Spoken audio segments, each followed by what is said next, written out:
The next phase of the process is to begin the needle weaving of the shape. The 8 filling grid is different to the 2. As you can see here, the 2 has 1 bar, whereas the 8 filling grid has a horizontal and vertical bars.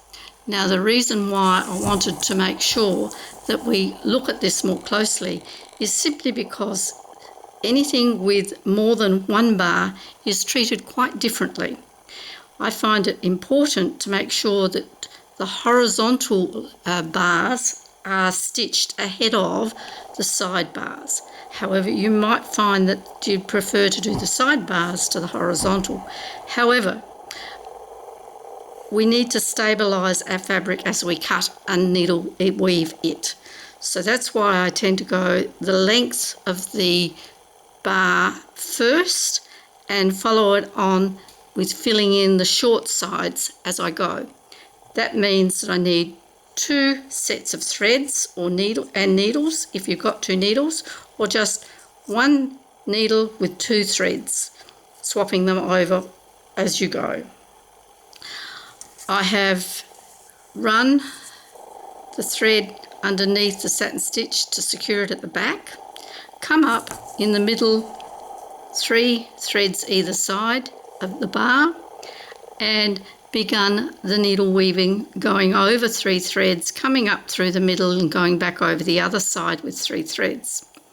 However, it's really important to make sure that the first 3 or 4 stitches right back at the beginning are pulled very firmly.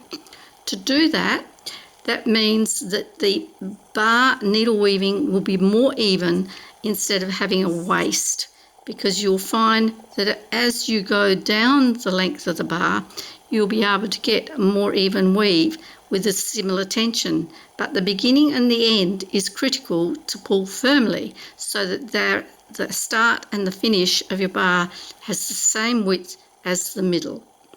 So just to make sure that we understand what I'm doing, here is your 6 threads. I'm going under 3,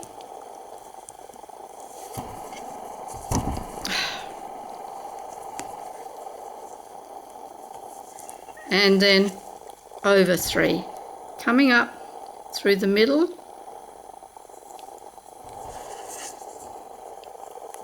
with the needle and pulling firmly.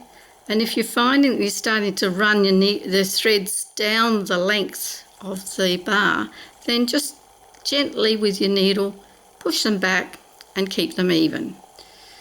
So then it's a matter of continuing to do that needle weaving over and under the 3 threads, keeping the tension the same as you go. You will note that I'm using the tiny little ring hoop and how much tension it's actually giving me, which is really good. This is the biggest size that you'll find that you can use this little hoop for. And the thing about it is that you will need to shift it as you go. Now you continue needle weaving until you get to the beginning of the next bar, going in right angles across.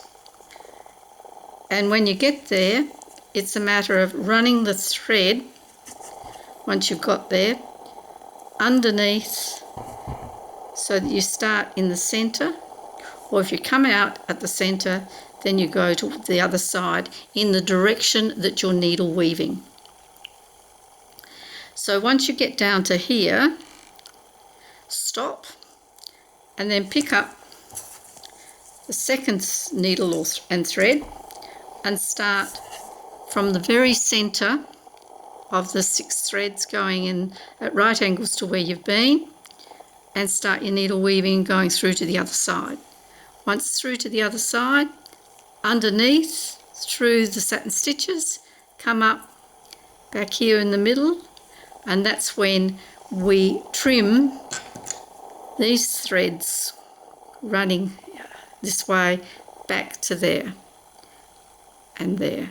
And then we pull them out, because then you can continue going down to there, coming up over here and waiting while these two bars here are needle woven.